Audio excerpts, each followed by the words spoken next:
Assalomu alaykum o'rtoqlar. Bugun 10-aprel, haftaning 4-kuni, payshanba. O'rtoqlar, bugun biz bozorda volatillikni nimaga ko'rdik? Ya'ni kecha kechqurun bo'lgan holatda aytaylik. Bozor nima uchun uxlab turganidan keyin o'z holicha yuribdi, boshqacha yo'nalishlarda bizda mana bu tillarning o'sib ketishligi kechagi zonadan ham qaytmadi o'rtoqlar. Mana buni qaranglar, agar 001 ga o'rtoqlar $116 yurib qo'ygan tillarning o'zi kechani o'zida juda ham неожиданно bo'ldi. Men kutmagandim buncha yurishligini. Mana bu zonada bay olish men signal berganman o'rtoqlar. Signal deganda, ya'ni bu yoqqa qaytib kelmasligimizni eng yaqin darajada ishlab olish kerakligini. Ishlab olgan bo'lsanglar mana bu joylardan o'rtoqlar kamida shu yerda o'zida sizlarda $150 pozitsiya bor. Mayli, bunga keyin to'xtalamiz o'rtoqlar. Bizda bugun kun davomida kutilayotgan iqtisodiy yangiliklarga to'xtalib o'tiramiz.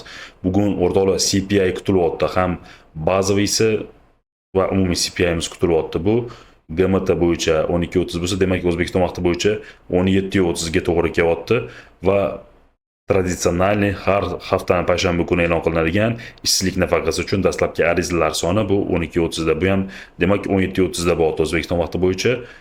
Hop, qolgan yangiliklar bizga qiziq emas. Mana shu 3 ta yangilik biz uchun juda ham muhim bugun va kechagi Fomus bayonotlari, Tramp gaplari nima bo'ldi, hammasi haqida bitta to'xtalamiz o'rtoqlar. Xitoy bilan savdo urushi kuchayib ketganligi haqida menimcha ma'lumotga egasizlar. Shenzhen Henning Transchegaraviy elektron tijorat assotsiatsiyasi rahbari Van Sin Reuters agentligiga bergan intervyusida shunaqa deyapti. U vakillik qilayotgan 3000 dan ortiq Amazon sotuvchilari AQSh prezidenti Donald Tramp tomonidan joriy etilgan bojlar tufayli jiddiy zarba olishganligini aytib o'tdi. Ya'ni tarif o'yinlari AQSh bilan Xitoyniki juda ham kuchli bo'lib ketdi. Bu haqda ma'lumot menimcha bor, bo'lmasa aytib o'taman. Xo'p, kecha kechqurun yana ham tariflar ko'payib ketgan, 104% o'tdik, undan ham oshib ketdi. Buni hozir to'xtalib o'tamiz. Shuning uchun ko'plab kompaniyalar AQShdagi narxlarni oshishi yoki yangi bozor ishlashga majbur bo'lishyapti.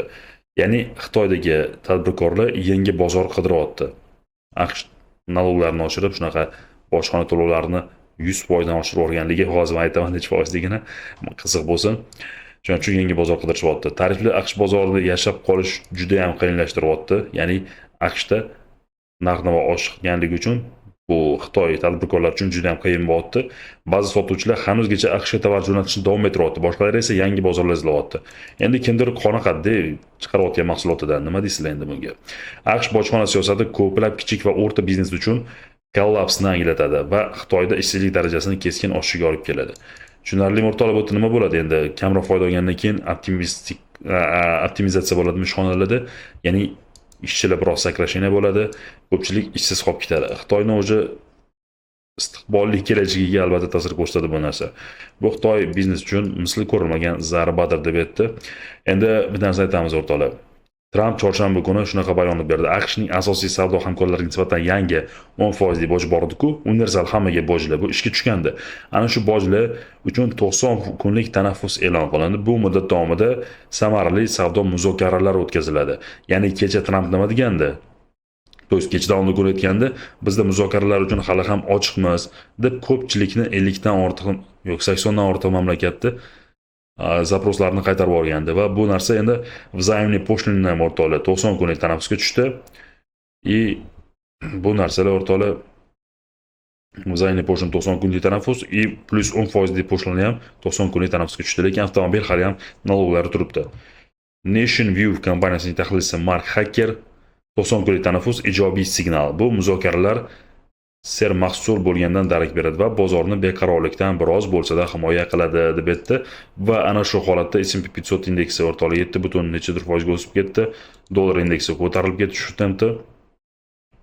Keyin Fomus rasmiylarining bayonnomalari e'lon qilingandi o'rtoqlar. Unda shunaqa deyilyapti, Fomus bayonnomalarida aksariyat a'zolar stavkani o'zgartirmaslik tarafdori bo'lib qoldi. Bunga inflyatsiyadagi xavf va savdo muammolarining noaniqliklari sabab bo'ldi. Inflyatsiya kutilgandan ham barqaror bo'lishi mumkinligini aytishyapti.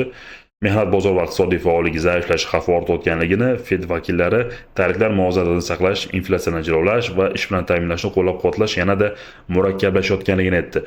Endi bu o'sha vaqtda Tramp siyosati admin bo'lib ketishligini bilmagandi-ku, ya'ni admin degani 90 kunga cho'zdi, ya'ni balki bo'lmas keyinchalik ham. Chunki men kechani o'zim ham aytdim, kechagi briefingda ham bozor haligacha Trampni tariflarni admin qilishini kutyapti deb va qaranglar, qanaqa shikarniy narsa. zo'rda o'rtoqlar iqtisodiyotni o'qisanglar, fundamentni bilsanglar, bozor yo'nalishini bilib o'tirasizlar-da. Xo'p, o'sha yangilik chiqdimi, sразу pozitsiyalarni страховка qilasizlar. Misol uchun qarama-qarshi tomonga ishlab olasizlar. Agar ishlab olgan bo'lsanglar, marhamat, rezultatinglar bilan ulashinglar kommentariyada. Tabriklaylik bir-birimizni. Xo'p. Xitoy bilan tarifli o'rtoqlar juda ham katta tarif bo'lib ketdi. Hozir men buni yozib olgandim, sizlarga topib berishga harakat qilaman. Xitoyga 125% tarif qo'ydi. Xitoy 84% tarif qo'ydi. O'shaning uchun bu yerda savdo urushi katta ikkita 104 emas, endi 125 bo'lib ketib qoldi-da. Bu katta muammoga olib kelyapti. Keling endi texnik tez ko'rib olamiz. Yevro bo'yicha nima bo'lyapti? Yevro bo'yicha bozor tinch o'rtoqlar. Yevro normalniy o'zida ketyapti. Germaniyani iqtisodiy ko'rsatkichlari yevroni qo'llab-quvvatlashi mumkin. Yevroda mana mamlakatga kelsa bayga ketamiz deyilganda, o'rtoqlar shikarniymi? Bu mana bu holatda kelganda bu yerga mana shu sham keldi bu yerga va mana bez prosatka o'rtoqlar. Umuman drawdown yo'q. Ochinglar, marhamat, $8 foyda. 001 ga 1 lotga $8mi? Shikarniy pozitsiya o'rtoqlar. Keyin qaytibmiz. Xo'p, endi yevro dollari yana texnik ko'ramiz, chunki yevro bozori hozircha bemalol bo'lib qoldi. Bugun faqat CPI borligi ozgina shubhalantiradi.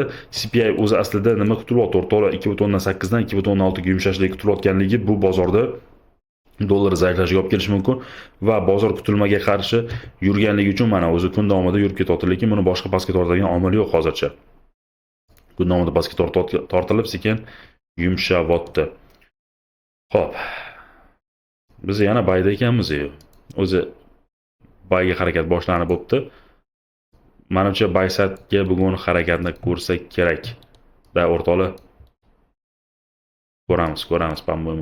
Bay tomonga harakat, keyin cho'karmiz qachondir, lekin hozircha yevro dollar juftligi bayga beryapti. Dollar unchalik kuchaymas ekan bugun. Yevro CFC o'rtoqlar. Yevro CFda Shvetsariyada hech qanaqa ma'lumotlar yo'q. Yevro CF ham o'rtoqlar mana qaranglar, katta o'sish bo'pti. Demak, FVG o'rtoqlar 50% bo'lmadi bizda. Bu biroz zaiflashib, mana o'rtarog'iga kelsa yana ham shikarniy bo'lardi. Tak hisoblab ko'ringlar-chi mana.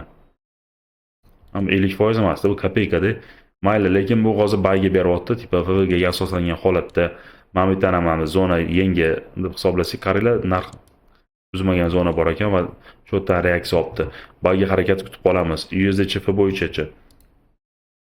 Bu ham bayga harakat, lekin mana bu yangi FVG bo'lib qolgan, ozgina selga tortadiganga o'xshab turibdi. Mana bu katta sham esa bayga beryapti. Dollar zaiflashyapti, CFda ma'lumot yo'q. Lekin o'rtoqlar bu yerdacha hozir noaniqlik bo'lib qoldi-da. Men ikkita texnik signal ko'ryapman, shuning uchun sal noaniqlik bozorda. Hop, bay ekanmiz. Agar tusha olsak, balki zaiflashib 50% ga tusharmiz. Yoki pivotga to'g'ri kelamizmi? Qisqasi, mashqga kelsak, keyin bay ungacha men kirmas ekanman bozorga. Demak, funt dollarni ko'ramiz endi.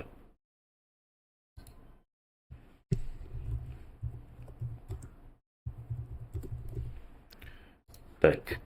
Funt bo'yicha yangiliklarga to'xtalamiz o'rtoqlar.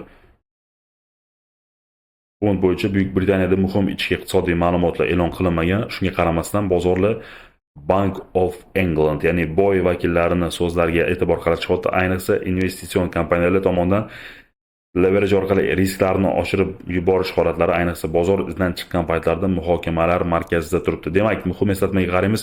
Ichki savdo va sanoat ishlab chiqarish bo'yicha yangiliklar juma kuni e'lon qilinadi.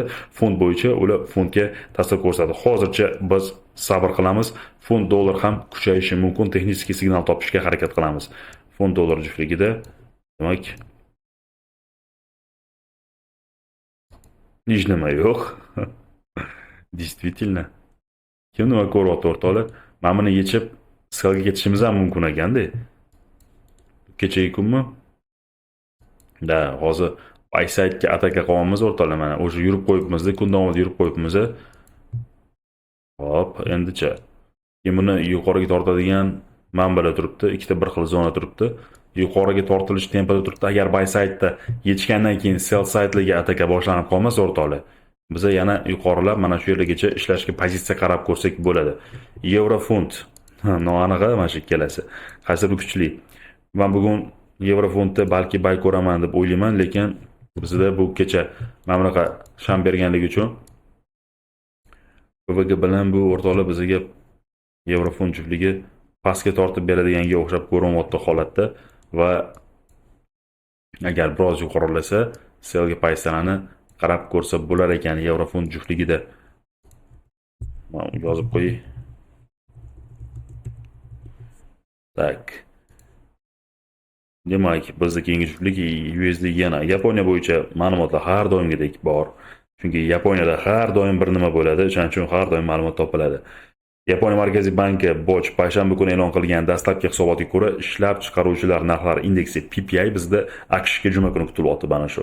Mart oyida 0.4% ga oshdi. Yillik hisobda esa o'sish 4.2% ni tashkil etdi. Bu natija bozor kutilmalaridan yuqori bo'ldi va bu iste'molchilar narxlariga ham bosim o'tkazishi mumkinligi. Natijada bu BOJ uchun monetar siyosatni yanada qattiqlashtirish, tarafdorlarning pozitsiyasini mustahkamlash va yenaga ijobiy ta'sir qiladi. Bu USD yenani dalshi mustahkamlaydi va biz dalshi mamtan atkat olamiz deb o'ylayman, dalshi buzib ketamiz FVG-MVG'siga tupurgan holatda biza pastga kelib sell sidegacha tortilishimiz mumkin degan fikr bor. Agar zo'r bo'lsa, mamki bitta chiqib kelardigi. Kareli texnik zo'rda buy side'larni yechganmiz-da. Ha, o'rtoqlar. O'sha ketdik sell side'ga qarab. Qiziq holatlar, chiroyli pozitsiyalar bor ekan. USD yana bo'yicha men hozir texnik umuman buyga tortilishimiz mumkin, lekin o'rtoqlar fundament bizada sellga tortayotganligi uchun men USD yana o'rtoqlar sellga harakatni qarab ko'raman deb o'ylayman. Chunki kutilmalar nima dedi bugungi otchotlar? Yenani mustahkamlashligiga signal berdi. O'shanga biz USD yana juftligini sellga harakatini kutib qolamiz. Brentda ham yangiliklar bor, har doimgidek. Xo'p, nima bo'lyapti? AQSh va Xitoy o'rtasida savdo tarrangliklari avj olib ketyapti. Bu neftga bo'lgan global talabni juda ham shubha ostiga qoldirib qo'yadi. Kechada biroz savdo yumshaganligi bu ko'tarildi. Bu Kanadani ham mustahkamladi. Kecha mamlakatda aytdim o'rtoqlar, yo'q, mamlakatda aytgan ekan, agar tushsa zo'r pozitsiya olsa bo'ladi. Lekin mana bu joyga chiqmasdan tushib ketdi pastga. Lekin tushganda 59 dan tushib olganinglar ham bor o'rtoqlar. Normalniy million so'da qilardilar katta lotlar bilan. Endi bu nima deysizlar? Valyutni intervensiya bo'layotganga o'xshaydi. Yo'q, valyutni emas, o'rtoqlar. Verbalniy intervensiya bo'lyapti. Tramp og'zi bilan, og'zaki nutqi bilan dollar kurslarini, butun valyutalarni boshqarib tashlayapti. Bu shunga qaratilgan siyosatga ham o'xshayapti, o'rtoqlar. Ozgina ugrajat qilib, Brent o'zi nima ko'rsatyapti? Endi Xitoy import qiladigan mahsulotlarga bosh stavka 128% bo'lgan, 125% bo'lganligi, Pekin tomonidan AQSh mahsulotlariga nisbatan 84% tarif joriy qilinganligi bizda Brentda hozir shubha ostiga qo'yib qo'yapti. Xitoy keskin javobi dunyoning ikki eng yirik iqtisodiyot o'rtasida tezkor bitim tuzish ehtimolini kuchaytiryapti. Bu esa global iqtisodiy inqiroz xavfini kuchaytiradi. Shuning uchun biz o'rtoqlar nima deymiz, 4-aprel kuni mana kechagi hisobotni ko'raylik. Yakunlangan hafta AQShdagi xom neft zaxiralari 2.553, qisqasi 2.553, men sonni o'qimayman, 2.553 million barrelga oshdi. 2553 million da, mana shunaqa bo'lsa kerak. Bu prognoz qilingan 2.2 milliondan biroz ko'p. Lekin o'tgan haftadagi 6 milliondan ancha kam o'rtoqlar, pashti 30% ga, 30 nechidir, 35% atrofida bo'lyapti.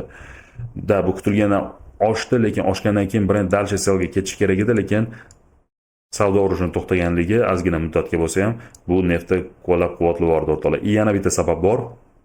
Kanadada AQShga neft yetkazib beruvchi Keystone quvuri yorilganda, shimoliy Dakatdagi neft sizib chiqishi tufayli u hali ham yopiq turibdi. Quvurni tiklash rejalari hali shunchaki baholash bosqichida deb xabar berilyapti. Shuning uchun hozircha Brent o'rtoqlar kamligi uchun sekin yana nimani bosib yubordim.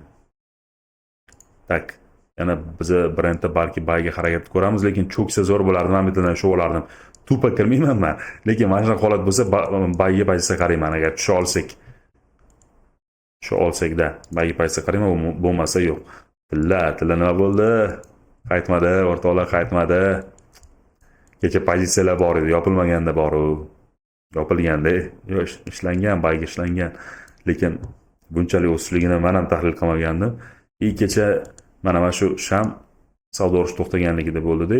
Men dalchi tushamiz ozgina deb o'yladim. Men bitlagacha yumshaymiz deb o'yladim. Lekin bunaqa holat bo'lmadi, yumshamadik o'rtoqlar. Nima uchun? Chunki savdo urushi hali ham Xitoy bilan davom etyapti, hali ham bunga qiziqish bor tildaga. Foiz stavkalarini tushirish ehtimoli hozir mayda 40% ga tushib ketib qoldi. 40% ga tushdi degani mayda foiz stavkalari deyarli tushirilmaydi deganida. Iyunda turibdi. FOMC bayonnomalarichi hozir ishlamaydi-da. FOMC bayonnomalarini chiqishidan oldin Tramp o'zi shunday ham yo'q qilib qo'ydi. Nima uchun? Chunki nima bo'ldi? Hamma nimani kutadi? Iqtisodiy holat yomon, resessiya tushib qolish, ish bozori zaiflashligi, hamma pashti shu qo'llab-quvvatlovdi shu rejani. Endi nima bo'lyapti o'rtoqlar? Bunaqa holat bo'lmayapti. Endi 90 kunga kechiktirildi, bojlar yo'q. Shu avtomobil bojlari bor hozircha. Alyuminiy va metall uchun bojlar bor hozircha. Bo'ldi, boshqa men bojlarni ko'rmayman. Xitoy bilan savdo urushi ketyapti. Unga 125% boj bor. Bu endi ozgina ta'sir qilishi mumkin, lekin inflyatsiya yumshayapti AQShda. Nima bo'ladi bu? Foiz stavkani tushirish ehtimolini oshiradimi? Oshiradi. Chunki iqtisodiyot zaiflash ehtimoli bormi? Bor. Xitoy bilan katta hamkor-ku ular. Xitoy 3-o'rin turadi AQShga mahsulot yetkazib berish bo'yicha. Endi oltin oxir-oqibat hali ham beqarorlikka qarshi hech vositasi sifatida qaralyapti. Hozirgi vaziyatda tariflar jiddiy muammo bo'lib turibdi va inflyatsiya kuchlari o'smoqda. Bu esa o'z navbatida obligatsiyalar daromadligini yuqorilashga olib keladi va o'rtoqlar, biz hozir endi tilida menimcha bugun CPI hisobotlari e'lon qilingandan keyin dollar qo'llab-quvvatlanarmikin? Kutilgandan yuqori chiqsa yana 2.8, mana 2.6 ga hozir moslashyapti dollar. 2.6 ga inflyatsiya yumshashligiga moslashib, sekin o'sha bozor yurib oladi yengillik tomonga. Yurib kelyapti, ko'rsatyapti. Agar yurib olsa, undan keyin agar 2.7 chiqib qolsa ham biz bayga harakatni ko'ramiz. Kutilgandan o'zi aslida yumshagan bo'lsa ham kutilgandan yuqori bo'lganligi uchun bu tillarni zaiflashtiradi. Hozir ko'pchilik endi shuni kutyapti. Juda 2.6 ga yumshamasa kerak degan tahlil bor, menda ham shu qatorda va bugun dollar kuchayib, aynan shu CPI da balki tillar zaiflashadi degan shunchaki ishonar ishonmas tahlilim bor. Bu sizlarga tavsiya emas.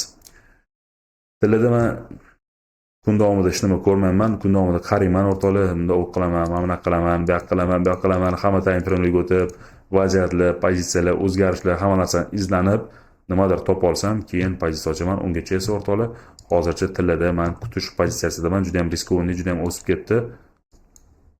Tushishi mumkin. Xo'p, sentiment yana bayga, ko'pchilik selda o'tiribdi. Hali hozircha ko'p emas o'rtoqlar, 37% odam bayda ekan. USD CAD neft deb o'rtoqlar Kanada tiklanyapti, neft narxi ko'tarilganligi uchun. Dalshi yana mana o'sha tasdiqlarimiz bor ekan. Dalshi biz yana neftni selga harakatni ozgina o'sib qolsa, selga harakatni ko'rsak bo'lar ekan o'rtoqlar. Dalshi USD CAD juftligida men sel tarafdoriman. Ozgina o'sib o'rtoqlar, mashlargacha agar o'sa olsak bugun men selga ketamiz deb o'ylayman. Xo'p, USD CAD bo'yicha texnik ko'ramiz.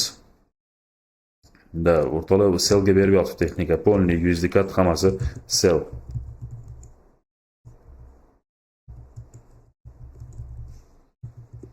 Tak. Yengillik yo'q, out bo'yicha hech nima yo'q. Out hech nima qilmayapti. Out shunchaki kuchli dollar zaif ketayotganligi uchun o'syapti. Bu foiz stavkalarini tushirish ehtimoli bor, oshgan, zaiflash tempida turibdi, lekin hozircha bu nima ko'rsatib beryapti bizga? Bozor holati o'sishga moyilligi bor.